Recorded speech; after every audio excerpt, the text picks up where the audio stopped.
video is, gaano mo kakilala ang partner mo pagdating sa kama? Gaano mo kakilala si wife? Gaano mo kakilala si husband? Naintindihan mo ba siya pagdating sa kama? Paulit-ulit ko pong sinasabi sa mga video ko, no, na iba-iba ang mga preferences natin, especially ang mga kababaihan. Hindi porket okay doon sa nakaraan na partner natin, okay din doon sa present. May mga pagkakataon kasi na ina-apply natin yung mga na-experience natin doon sa past natin, dito sa present. Kaya wag tayong sigurado na totoo bang kilala na natin ang partner natin. Napapaligaya kaya natin sila dun sa mga ginagawa natin sa kanila. Unang dapat na malaman natin, lahat ng kababaihan po, malaki ang porsyento na nagka-climax talaga.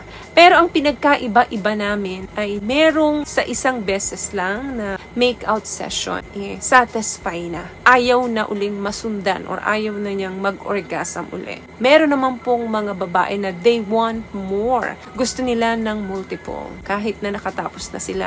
Meaning, gusto pa nilang sundan ito. Sinusulit talaga nila yung kada session ng pagtatalik nila. Alin dyan yung wife mo? Another thing, may mga kababaihan na ini-enjoy talaga kapag sila ay hinahalikan nyo sa kanilang tenga, neek, or iniihipan nyo yung kanilang tenga. May mga babae talagang nati-turn on sila kapag ginagawa nyo ito. But, marami rin pong mga kababaihan na nakikiliti dito kaya ayaw nilang ginagawa ito sa kanila kasi instead na maaraw sila, nakikiliti sila. Another thing, may mga taong gustong-gusto nila na nagsasalita ka ng dirty talk sa tuwing nagtatalik kayo. Mas nag-ignite, mas nakakaramdam kasi sila ng libog kapag sinasabihan sila ng dirty kasama na kasi yan doon sa foreplay. Pero, yung iba naman, ang tingin dito ay hindi maganda. Minsan nawiwirduhan sila. Instead na malibugan, nawawala yun. Another thing, may mga babae na gustong-gusto nilang ini-spunk sila doon sa kanilang butt kapag sila ay nandun na sa punto ng kanilang pagtatalik. Kasama yun sa foreplay nila. Meron namang iba na hindi nagugustuhan ito. Kaya dapat alam mo kung nasan dyan ang partner mo. Another thing, may mga kababaihan na extra sensitive yung kanilang mga nipple. Merong iba na dito nga nakakatapos sila. Extremely sexual kasi insensitive talaga. Kaya gustong-gusto nila kapag nilalaro ito ng mga partner nila. But may mga kababaihan naman na kahit na anong gawin mo doon sa kanyang nips, wala siyang nararamdaman. Hindi siya nakakaramdam ng arousal. Other thing, may mga babaeng hindi yan tatabi sa'yo hanggat hindi siya malinis, hanggat hindi siya nakakapag full shower. Kasi pakaramdam nila, hindi nila magagawa yung gusto nilang gawin sa kanila or gawin nila kapag hindi sila malinis. Pero may mga babae din naman na good to go anytime. Kahit na hindi sila nakashower, basta inaya mo sila at nararamdaman nila yon, go sa'yo yan. So, nasan dyan ang partner mo?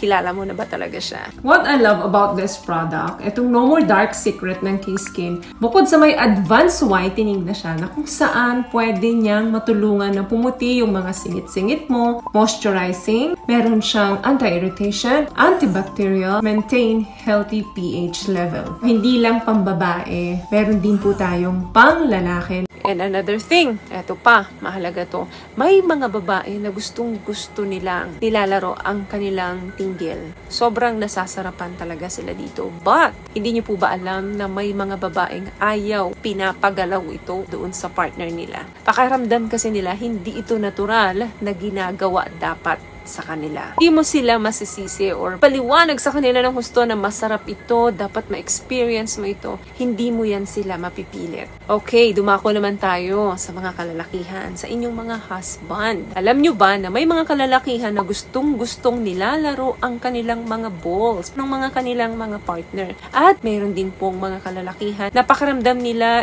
hindi ito masarap. Hindi sila komportable kapag ito ay nilalaro-laro. Minsan, kapag nakiliti pati sila lumalambot na, si Manoy. Kung tingin mo lahat ng lalaki ay nag-e-enjoy kapag nilalaro ang kanilang mga balls, nagkakamali ka. Kaya importanteng tanungin mo siya. Kung nahihiya ka naman na tanungin siya, tingnan mo yung body language niya. Dapat pakiramdaman mo yun kung sa tingin mo nasasarapan ba siya or kung komportable ba siya. Pero kung sa tingin mong wala siyang reaction, baka inaantay niya na lang na matapos ka na i-enjoy yung kanyang balls. Another thing, may mga kalalakihan na parang sa babae rin. Napakatapos mag-climax ng isang beses, enough na yun. Tulugan na. So, meaning, one round is enough. Pero namang mga kalalakihan na after ng one round, gusto pang umulit. Kasi pakaramdam nila yung pangalawa, yun yung mas masarap. Kaya hindi po pwedeng hindi yan dadalawa sa'yo. Another thing, may mga kalalakihan din na sobrang nakikiliti or sobrang naaaraw sila kapag nililik